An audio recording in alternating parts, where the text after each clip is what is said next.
É uma satisfação a gente poder estar aqui conversando. A gente tem feito algumas dessas videoconferências com alguns setores. E, claro, eu quero, inclusive, registrar que na campanha eleitoral tive a oportunidade de estar lá na casa do Maon. E eu acho que é o momento da gente aqui estar se aproximando mais ainda, porque essa pandemia era algo que ninguém esperava. É um momento de aprendizado de todos nós, né? Inclusive das relações humanas, mas também do nosso dia a dia, do trabalho que temos que fazer. Então, essa reunião ela é muito mais com o objetivo de ouvi-los, né? Mas também, claro, trocarmos ideias e poder, dentro dessa nossa reunião aqui, buscar caminhos. Então, esse é o objetivo principal dessa reunião. E eu agradeço a presença de todos vocês, inclusive da minha assessoria aqui, pela coordenação aqui da Justina. Boa tarde, agora boa noite, Brasília. Senador, obrigado pela oportunidade. Acho que é importante essa reunião articulada pelo seu gabinete, e de modo que a gente aprenda, inclusive, a fazer mais, de modo que nos poupe a todos de, até mesmo o próprio senador do Estado, de tantas viagens. Eu acho que essa tecnologia abre portas para um outro tipo de envolvimento e agora os nossos representantes podem chegar a outro tipo de diálogo com a sua base. Bem, agradeço então e gostaria de dizer o seguinte: todos nós atrás temos, na maioria, livros e pinturas, não é? Significa que a arte ela faz parte da nossa vida. Curiosamente, senador, a arte, para a sua informação, ela emprega 5,7% da população brasileira.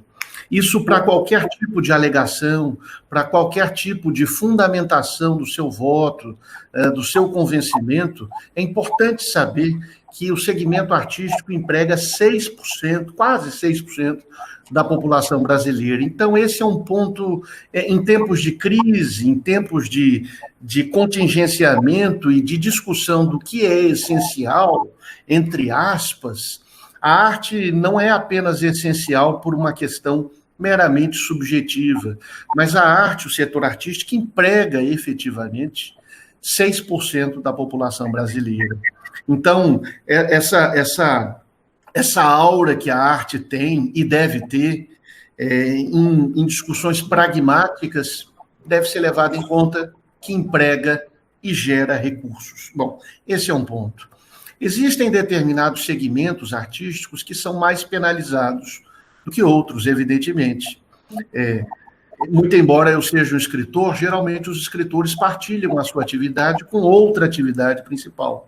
Mas isso não é o caso de cantores, isso não é o caso de músicos, isso não é o caso de atores, isso não é o caso de bailarinos e também de empresas que fomentam essas atividades, que, do meu ponto de vista, são sobremodo fragilizados, pintores, galerias.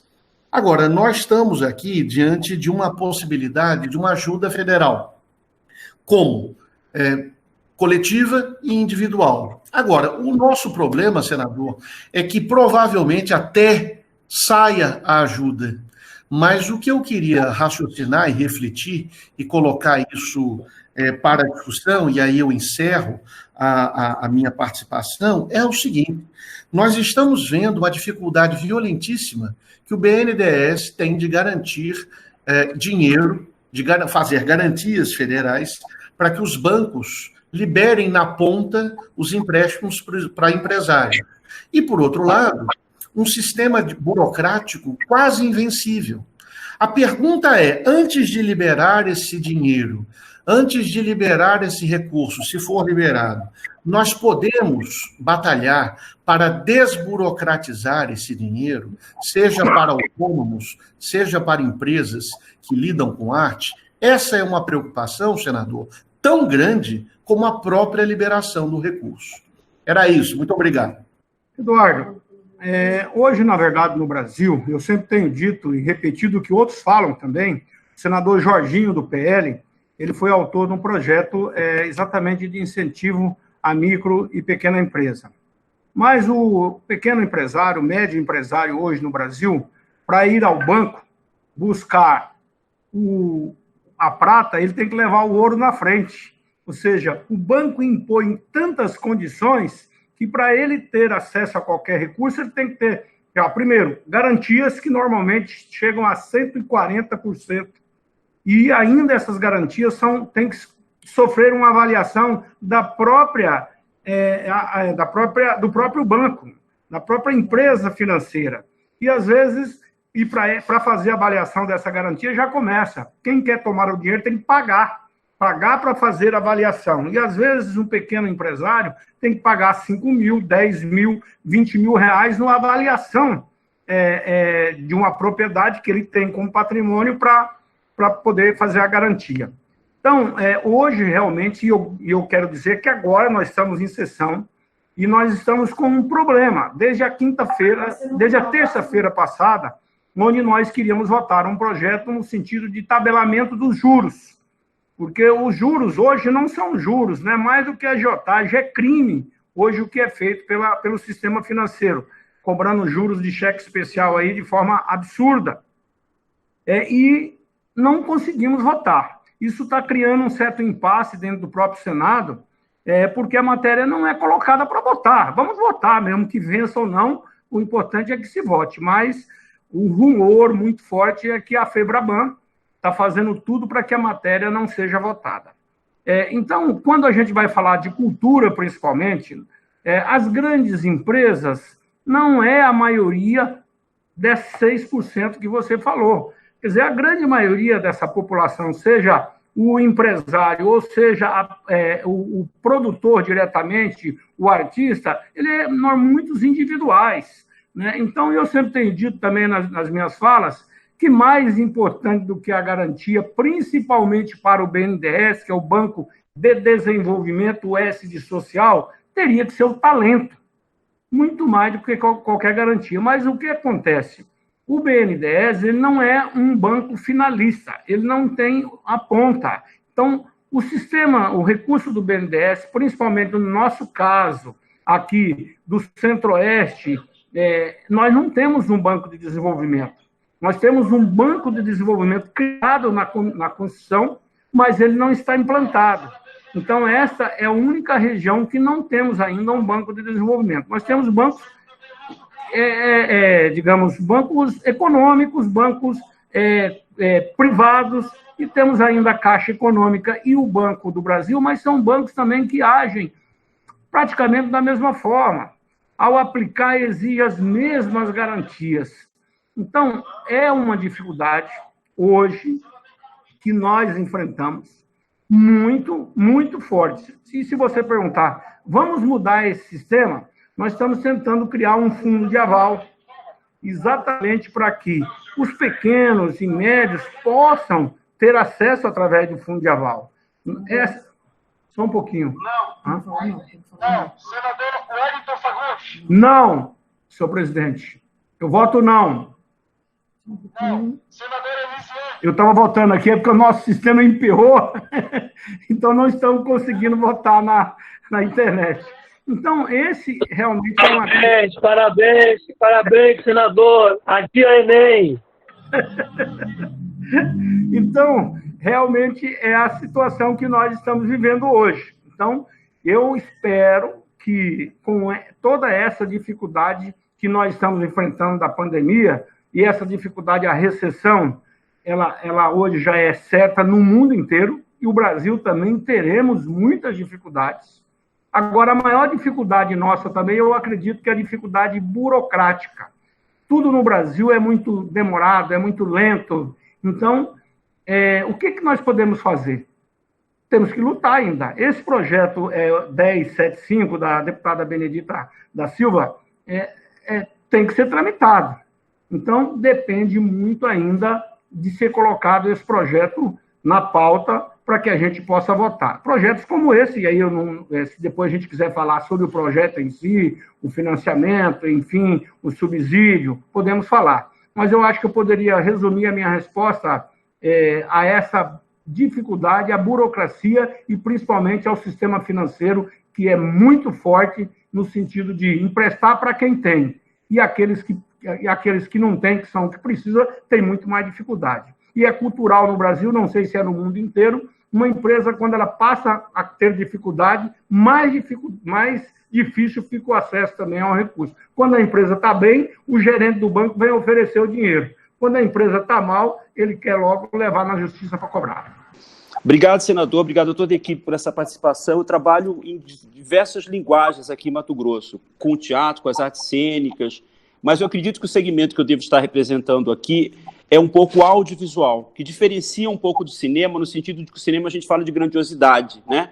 Ele lida diretamente com a Ancine e com um volume de investimento, geralmente em obras específicas que lidam com um montante financeiro gigantesco. A minha pergunta, ela vai em cima um pouco sobre quanto esse projeto de lei pode colaborar com o segmento do cinema e do audiovisual. Aqui em Mato Grosso, como vocês devem saber, nós temos a MT Cine, que é uma associação, não é um sindicato, é uma associação. Ela agrupa a maioria dos profissionais, que não são só diretores, enfim, dramaturgos, atores, né, que trabalham com o audiovisual e o cinema aqui. Mas eu sinto que a ligação que nós temos com o Cine, ela responde muito àquele formato padrão, que a gente costuma falar mainstream, né? O grande cinemão, que aqui em Mato Grosso nunca existiu. Então, a minha pergunta seria verificar, nesse momento tão difícil, né, aquele que já nunca teve acesso para fazer um longa, para ter a capacidade nem de um edital, de dialogar com esse edital da Ancine para o grandão, como é que seria tentarmos promover um pouco mais os outros cinemas, né? As outras maneiras de lidar com aquele audiovisual da ponta, o recém-formado aluno. Aqui nós já temos na Universidade Federal, inclusive, o curso de audiovisual. Mas há, novamente, essa canalização de que você só pode pensar cinema no grandão, no gigantesco. E é gigantesca a vontade das pessoas participarem no nosso cinema, no nosso audiovisual, mas se você não enquadra naquele formato do grandão, fica muito difícil. Então, eu acho a importância dessa lei é que ela possa, nesse momento da pandemia, ajudar principalmente todos os artistas, não somente do audiovisual. Aqui, nessa reunião, que a maioria dos profissionais tem uma outra carreira, somos um pouco privilegiados, não vivemos somente disso, podemos driblar um pouquinho, mas eu sinto que assim, o eletricista que trabalha com audiovisual, esse aí está completamente quebrado. Então, esse pedido de socorro aqui é essencial. Acho o projeto de lei extremamente importante, mas acredito que ele deva vir também um pouco mais direcionado, não só uma resposta de Ancine para o grandão, mas visando um pulverizar mais realista com o Mato Grosso, que são os pequenos produtores, os recém-formados, as pequenas produtoras que merecem também contar como um outro cinema, e não somente o cinemão. Eu tive a oportunidade de conversar muito com o pessoal da Ancine, a nova diretoria. Isso há uns 6 meses, 8 meses atrás. Eles se prontificaram, inclusive, tem recurso, pelo menos a Ancine tem recurso. O problema que eles alegam é exatamente a falta de projeto e de um centro de produção no interior do Brasil. Quer dizer, está muito concentrado isso em São Paulo, Rio de Janeiro, e eles têm financiamento, inclusive, para que, por exemplo, possamos montar em Mato Grosso com a participação do governo e a iniciativa privada, ou só com a iniciativa privada também. Então, o que eu posso me colocar aqui se vocês quiserem, no momento oportuno, e como nós estamos aprendendo agora, nós podemos fazer até, em outro momento, uma live com o pessoal da Ancine, com a diretoria da Ancine, onde poderia estar até fazendo essa demonstração do que eles têm, as linhas de crédito e como fazê-lo. Então, e isso eu já conversei muitas vezes. A última pessoa que eu tive acesso nesse diálogo foi com o Bruno Bini. O Bruno Bini estava produzindo aquele filme e ele teve muita dificuldade, que nós negociamos, conversamos, porque ele ia perder praticamente o recurso.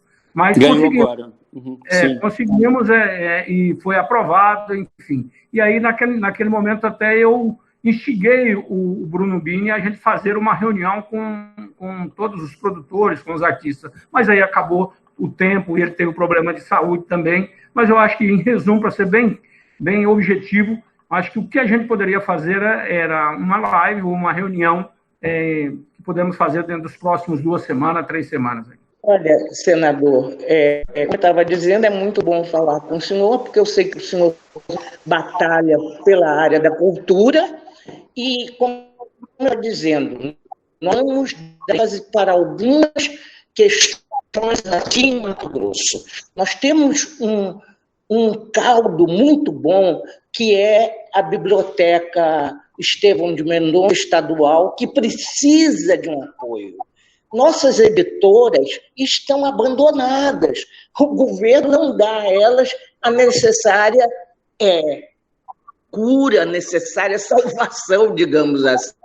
E eu acho que a cultura, de um modo geral, está precisando realmente do seu respaldo.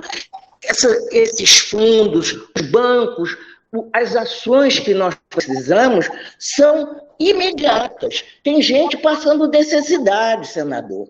E a minha fala é no sentido de que o senhor seja o nosso transmissor dessa esperança que todos nós queremos. Muito obrigada, senador. Eu só quero aqui deixar bem claro que cada um que vive a sua área tem conhecimento específico da sua área e das suas necessidades. E como nós temos que ser o agente daquilo que vocês entenderem que a gente possa exatamente fazer a mediação entre o governo e o parlamento, mas também, principalmente, das necessidades locais.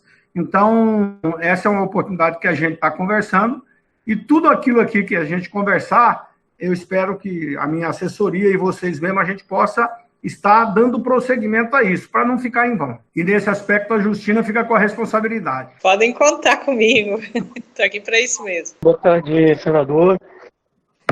Agradeço imensamente a oportunidade de podermos conversar, enfim, falar.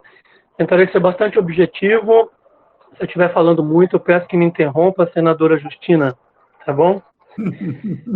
Bom, eu falo enquanto artista, docente, eu sou ator, sou também professor de artes no Instituto Federal de Mato Grosso, mas aqui hoje eu falo do lugar do artista, embora seja um artista que tenha renda fixa, né, uma condição privilegiada, como o Marchetti colocou na fala dele, mas eu falo aqui em nome e em prol dos artistas que de alguma maneira não têm renda fixa, são autônomos, porque antes de ser professor do Instituto Federal de Mato Grosso, eu já tive essa experiência de cruzar o mapa do Brasil, e especialmente o mapa de Mato Grosso, em todos os lugares do Mato Grosso que nós pudemos levar, enfim, o nosso teatro. Eu já tive essa experiência de circular o estado, eu sei o que é ir de ônibus daqui a Alta Floresta, enfim, com a nossa bagagem ali, com o nosso cenário todo no bagageiro de um ônibus, tudo exatamente do que nós acreditamos que é exatamente levar a arte para os rincões do Brasil. Então, a primeira coisa que eu gostaria de pedir ao senhor é que o senhor, na medida do possível, encampe o discurso de todos, sem exceção, de todos os artistas do Brasil que carregam um peso nesse momento de sermos criminalizados. Nós estamos sofrendo ataques, assim, diuturnamente, como se nós fôssemos criminosos, se nós fôssemos todos oportunistas, e, enfim, acho que o senhor já entendeu o que eu gostaria de dizer exatamente que nós não somos criminosos. Nós somos, sim, audaciosos, e temos que ser, somos artistas, mas nós não somos criminosos. É a arte que nos salva em vivermos confinados, porque se tem a tecnologia para fazer com que a arte chegue nos lares, onde as pessoas precisam ficar isoladas, a arte precede tudo isso, as artes todas. Então, essa é a primeira coisa que eu gostaria de falar. Nós vínhamos uma tensão no Brasil, até ante esse contexto político complicado que a gente encontra agora, mas nós vínhamos num caminho de abertura muito sério, de descentralização dos recursos para a cultura no Brasil. Está aí a Ancine, como o senhor mesmo colocou, né, que foi um dos primeiros órgãos a ser atacados nessa gestão presidencial que chegou agora. E outros órgãos foram sendo atacados. Nós vínhamos de uma tradição do Prêmio FUNARTE, por exemplo, que fazia com que os recursos federais, poucos, não suficientes, ainda assim eram pulverizados nas regiões. Nós, enquanto artistas, tínhamos, através desse edital da FUNARTE, a oportunidade de concorrermos, ainda não como gostaríamos, mas concorríamos na nossa própria região. Não ficávamos concorrendo com Rio e São Paulo, onde geralmente os recursos são injetados. Enfim, via lei de incentivo à cultura e tal. Eu acho que um dos grandes ganhos do Prêmio FUNARTE era exatamente essa descentralização, né, dos recursos. Depois, agora o Sistema S, com um projeto que tem que ser copiado como uma política pública, mas ainda assim é um projeto do Sistema S que se chama Palco Giratório, onde eu, por exemplo, como artista, tive a oportunidade de viajar 35 cidades do Brasil com uma equipe de 13 artistas, mais 600 funcionários, com salário digno, pago pelo SESC naquela ocasião. Tudo isso, senador, foi colocado em xeque na atual conjuntura. Então, eu falo aqui, por exemplo, em nome de uma instituição SESC, mas era um projeto que dava emprego para muitos artistas do Brasil afora. Inclusive nós aqui em Mato Grosso já fomos beneficiados como artistas que puderam levar os seus trabalhos, como pudemos também receber obras, digamos assim, do circuito alternativo do Brasil inteiro. Então tudo isso foi sendo extinto, ou pelo menos foi sendo engavetado na atual conjuntura, e eu gostaria de pedir que o senhor ecoasse a retomada desses projetos, porque eles precisam, sim, serem transformados como política pública. Então, isso eu falaria um pouco disso. E voltaria aqui, para poder também não tomar o tempo de todo mundo, eu gostaria de falar em duas situações, né? A retomada dos editais, como o Prêmio FUNARTE, para descentralizar e democratizar o acesso, né, aos recursos, porque o Prêmio FUNARTE possibilitava produção e circulação. Então, isso já gerava, de uma certa forma, dava uma grande guinada no nosso setor das artes cênicas.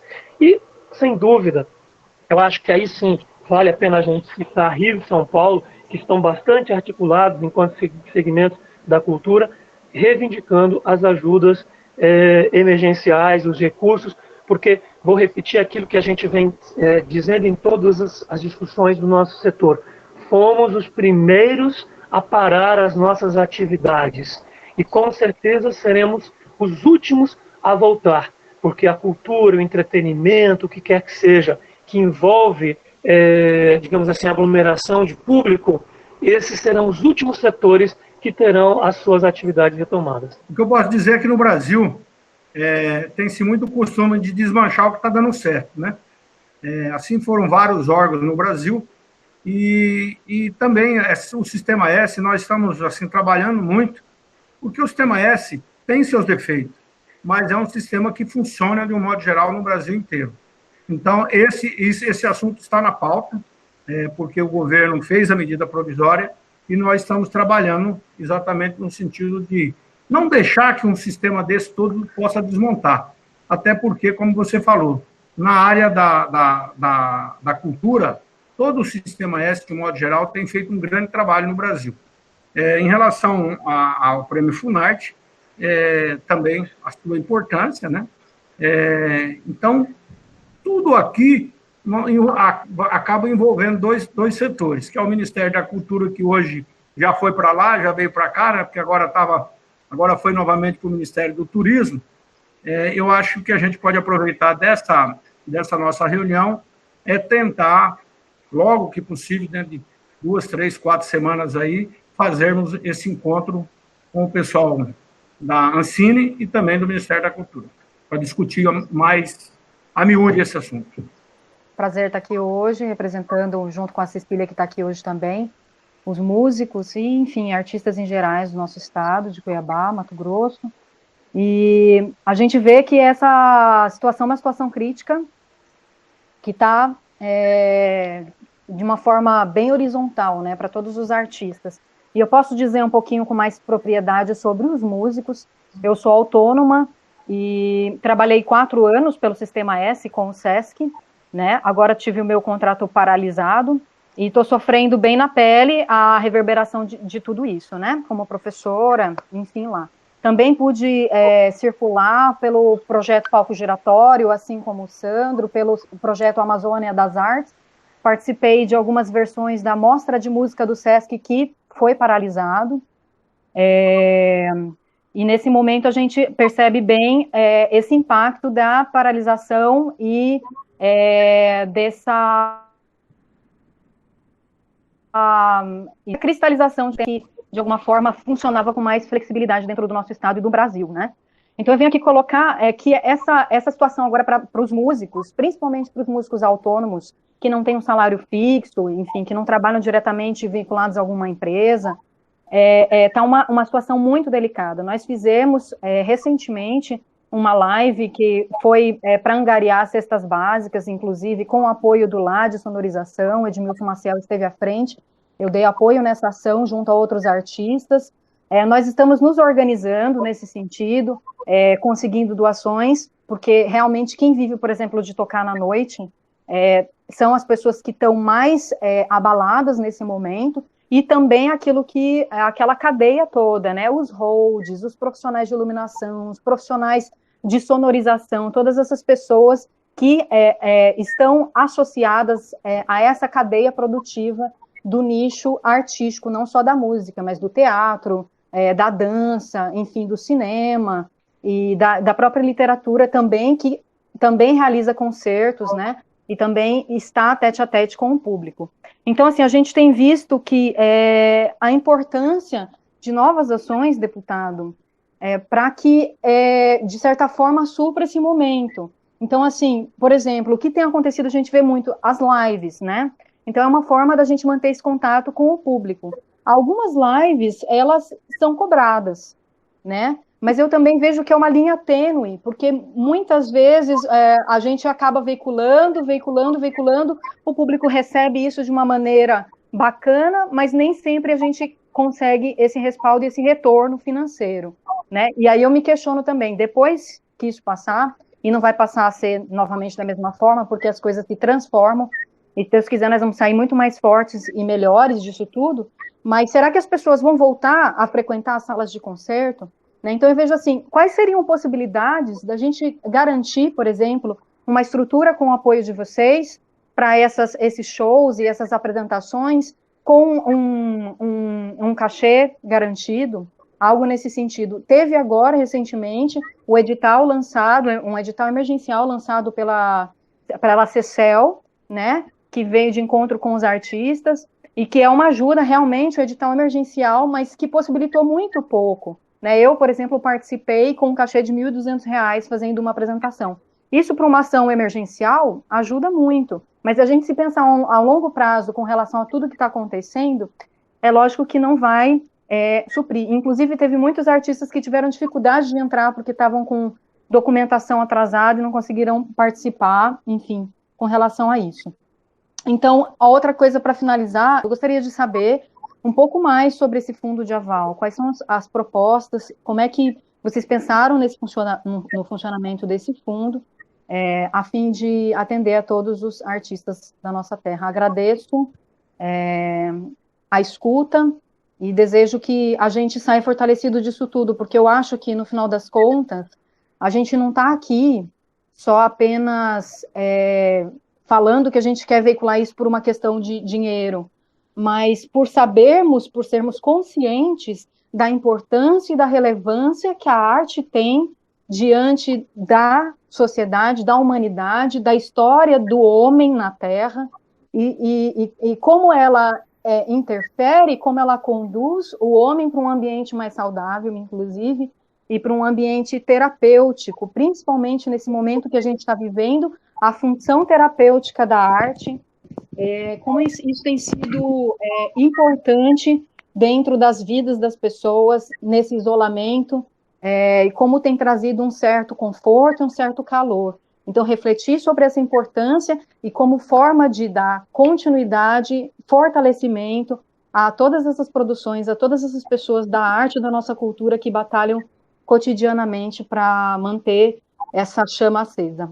É isso, gratidão. Estela, eu começaria pelo seu final. O que está se falando muito hoje, comentando, é exatamente como será o ser humano pós-pandemia. E os resultados que já está tendo com isso, principalmente psicológico. Então, sim, essa é a grande preocupação de como será essa geração que está vivendo, vamos dizer, a geração, não a futura geração, mas a nossa geração mesmo.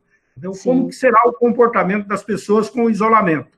Né? Tem pontos positivos, mas também, com certeza, muitas pessoas acabam tendo vários tipos de problema. Então, sem dúvida nenhuma, o médico é importante, mas a cultura também é extremamente importante para participar desse processo. Então, o que eu posso dizer para você como eu não sou um especialista, e ninguém é um especialista porque é difícil você conhecer da lei e conhecer das necessidades de todos os setores da sociedade.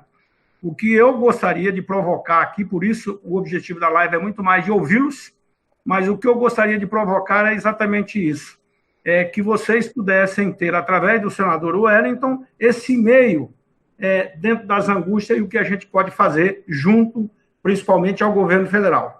Junto ao governo federal, claro, ao Ministério do Turismo e ao Ministério da Cultura, em toda a sua complexidade. Você sabe, muita coisa está mudando também, né? Tem alguma legislação que está sendo feita positivamente, outras também acaba retroagindo. Esses recursos que são hoje muito concentrados a nível dos grandes centros, eu acho que é uma forma que a gente precisa muito atuar, e aí por isso eu quero me colocar como instrumento de vocês nesse trabalho. Se tiver tempo depois, no fim, e puder falar sobre o fundo de aval, eu agradeço, tá? Sim, o fundo de aval, mas de forma simples, eu vou responder sobre o fundo de aval. Esse fundo de aval não é específico para a área, é um fundo de aval para os empréstimos para micro e pequenos empresários. Eu posso depois, inclusive, encaminhar para você. Obrigada. Eu sou Ruth Albernaz, estou falando aqui de Chapada dos Guimarães, e eu me sinto muito à vontade para falar com o senhor, porque sou sua eleitora. As artes visuais, ela já encontrava em colapso aqui em Mato Grosso antes da pandemia, porque nós estamos vivendo em Mato Grosso uma situação bem difícil com relação aos equipamentos públicos relacionados às artes de um modo geral, mas em especial aos museus. O Museu de Arte de Mato Grosso, ele está fechado há bastante tempo, e nós, artistas visuais, a gente está com muita dificuldade de poder expor, de poder dialogar com o público, de poder trabalhar com a formação do público apreciador. Então, assim, o meu pensamento, ele é um pensamento que eu estou pensando na pandemia, né, os artistas visuais, tem artistas visuais até passando fome, então é uma situação catastrófica, porque muitos artistas visuais não são cyber conectados, então eles não têm, às vezes, acesso nem à internet, então é uma situação bem difícil, que é necessário uma atenção muito, muito especial em relação aos artistas plásticos. Mas pensando pós-pandemia, e aí é onde nós seremos outros, não sabemos quem nós seremos, é tão importante que Mato Grosso possa repensar esses equipamentos públicos. Se o senhor puder, assim, dar uma força para a gente com relação aos museus que estão fechados e também a outros equipamentos que encontram-se sucateados. Temos necessidade também de equipamentos do setor privado. A gente não tem nenhum equipamento, por exemplo, do Banco do Brasil, da Caixa Econômica, do Itaú, né? Mato Grosso é um estado que ainda não foi contemplado com nenhum desses equipamentos dos bancos, por exemplo. Então, eu vejo que tem muito o que se fazer no momento de pandemia, mas pós-pandemia a gente tem um longo caminho pela frente para reativar esses espaços. Então, é muito nesse sentido que eu gostaria de fazer a minha fala para o senhor. É isso, grata. Ruth, você me traz aqui a ideia, é o seguinte, nós, a bancada, todos os anos fazemos o orçamento, né? O orçamento do ano que vem, normalmente seria feito agora a partir de junho, julho, agosto, votando normalmente em outubro. Mas fica aqui também um alerta. Nesse período que estou, quando eu digo a bancada de Mato Grosso nunca recebeu uma delegação oficial do Estado para fazer uma reivindicação específica do setor. Não para uma obra específica, mas, digamos, para um planejamento a nível do setor cultural no Estado de Mato Grosso. Então, fica aqui para vocês também a sugestão que quando agora nós formos fazer o orçamento, que agora a gente nem sabe quanto será, né, porque em função da pandemia, mas quando for fazer, isso tudo é noticiado, eu gostaria de sugerir aí, Justina, que vocês fizessem um trabalho no sentido de liderar os artistas para terem uma reunião com a bancada, não individual, mas com a bancada como um todo, porque é perfeitamente possível a gente colocar uma emenda no orçamento para a estruturação do setor no estado de Mato Grosso. E aí, claro, quem traria prioridade, quem faria as prioridades? Vocês mesmos, né? Se temos possibilidade de ter 5 milhões, o que nós vamos fazer com esses 5 milhões? Se tem 10 milhões, o que seria a prioridade de fazer com esses 10 milhões? Então, eu acho que é perfeitamente possível a gente trabalhar isso para o ano que vem. Fora o orçamento desse ano que está girando com os processos normais, né? Estela, já mandei pelo WhatsApp para você, tá, as informações sobre esse Programa Nacional de Apoio às Microempresas e Empresas de Pequeno Porte, tá? Boa tarde, senador. Obrigada, senadora Justina, também. Obrigada por esse espaço, principalmente. Já fui contemplada por várias falas, e quando eu penso em falar, e estou aqui, para quem não me conhece, né, eu sou professora também, sou professora do Instituto Federal também, me tornei professora, na verdade, eu gosto de falar isso, porque antes disso eu sou artista, né, e isso já é desde muito pequena, é uma fala corriqueira de todos os artistas, mas eu quero trazer, então, esse meu olhar com relação à cultura, que não é um olhar, sim, nós precisamos imediatamente de alimento nas mesas das pessoas que estão sem trabalho, isso é fato. Né? E eu digo também, porque hoje eu não necessito desse dinheiro, mas um dia eu deixei de ser a artista que eu gostaria de ser, porque na verdade eu tinha um filho para criar sozinho e eu precisava alimentá-lo.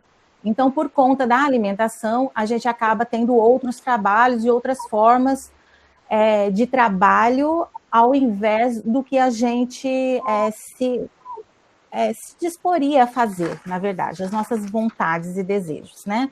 Então, eu trago esse olhar agora, na verdade, esse olhar mais de professora mesmo, estou aqui como professora, mas como artista professora, né, para falar que esses espaços, então, de construção, de comunicação de saberes, ele é emergencial e tem imediato, mas que a gente precisa fazer essa construção logo após essa pandemia. Então, eu parto, assim, só para a gente pensar um pouco sobre esse processo dessa construção. Quando eu estou em sala de aula e falo com meus alunos, quando eu trabalho com som, a gente não enxerga o som. Então, eu uso uma fala que é ouvir o som. Né? Então, a gente aprende a ouvir, a gente aprende a ver o som. Nós precisamos aprender a ver os nossos artistas, né? Que eles não são artistas porque eles são mecanismos dentro de um mercado cultural. Eles fazem parte de um mundo cultural, né? Que é elaborado através de signos, através da comunicação. E daí eu trago uma frase que eu gosto da doutora Lucrécia, que a fala e a escrita não são os únicos sistemas de comunicação. Né? Então, a gente tem o gesto, tem a oralidade, tem o jeito de vestir, as formas de cultura. Então, isso tudo está implícito na digital do artista.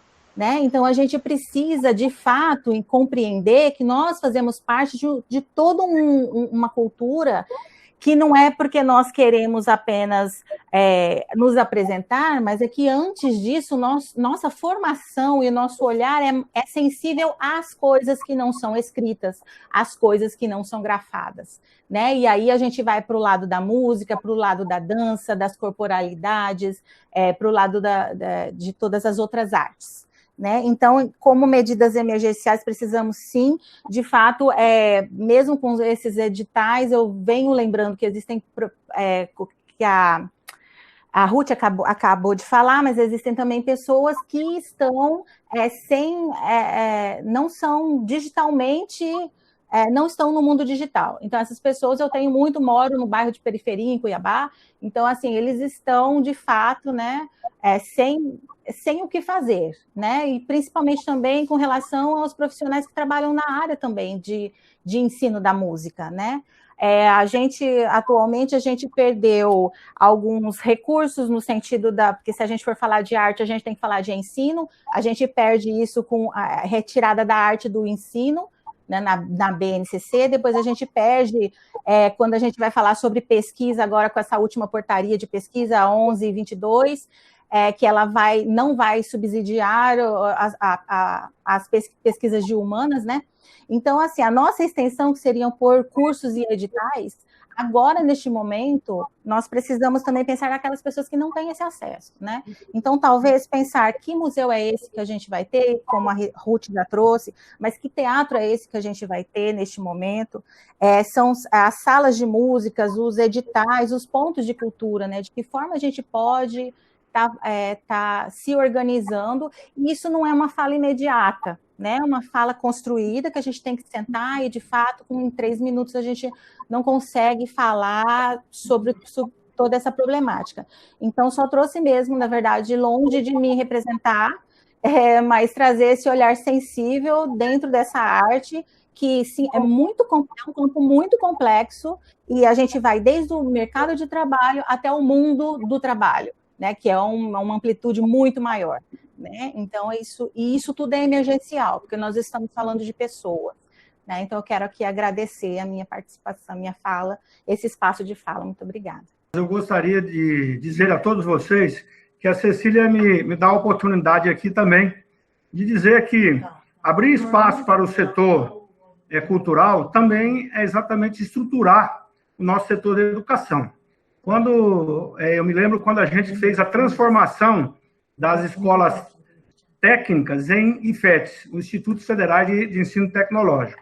E isso foi uma transformação no Brasil. Em Mato Grosso, nós temos hoje 17 centros espalhados pelo Mato Grosso inteiro, né? Concorrendo assim, diretamente com a Universidade Federal, no bom sentido.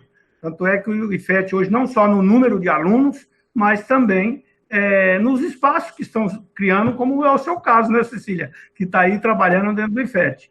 Assim como também eu lutei muito para que a gente tivesse criado a segunda Universidade Federal de Mato Grosso, que hoje com sede em Rondonópolis, ou seja, atendendo a região sudeste, e isso representa mais recursos para o Mato Grosso. Quando você cria mais uma universidade, você não está tirando recursos da Universidade Federal, você está tirando do bolo nacional e trazendo mais para o Mato Grosso. Dado gigantíssimo que é Mato Grosso, né, eu entendo que nós vamos ter ainda que ter no futuro a terceira Universidade Federal com sede no Nortão, Sinop, e ainda a quarta Universidade Federal no Araguaia, dentro dos próximos 20, 30 anos, até porque o nosso estado vai crescer muito. E quando você cria uma estrutura como essa, uma universidade ou uma escola, também é espaço que se está se criando para a cultura no estado. Então, acho que é uma forma também da gente forçar a descentralização dos recursos nacionais.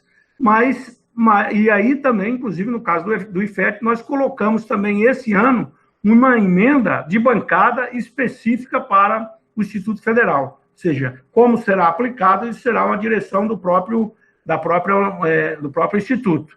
Então, eu encerro aqui dizendo que tudo que nós formos trabalhar, nós temos que buscar exatamente o espaço dentro de cada setor que seja possível, seja com o museu, seja com a universidade, seja com a escola de periferia, enfim, tudo é possível a gente criar um programa cultural para engrandecer não só para as nossas futuras gerações, mas também para o trabalho do dia a dia dos profissionais.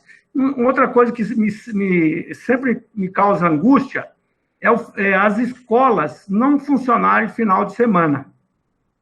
Eu tenho pensado muito isso, porque durante a campanha de governador eu disse muito isso, qual que é o papel da escola e o papel da família, né? O papel da escola é educar, não é ensinar, o papel da família é educar, mas hoje está muito inverso. né? Mas eu penso que se a gente talvez fizesse um trabalho maior de utilizar os espaços escolares no final de semana, voltado principalmente para a cultura, e aí talvez até com subsídio dentro da educação no Brasil, pode ser um bom caminho para que a gente possa construir oportunidades. Como eu estou aqui com a deputada Marinha Raupp, na assessoria, eu gostaria de deixar esse compromisso para ela, viu, Justina? Para que ela pudesse estudar no Ministério da Educação, que trabalho a gente poderia fazer nesse sentido dessa ideia do funcionamento das escolas e o espaço que a gente poderia conseguir para a cultura no Brasil.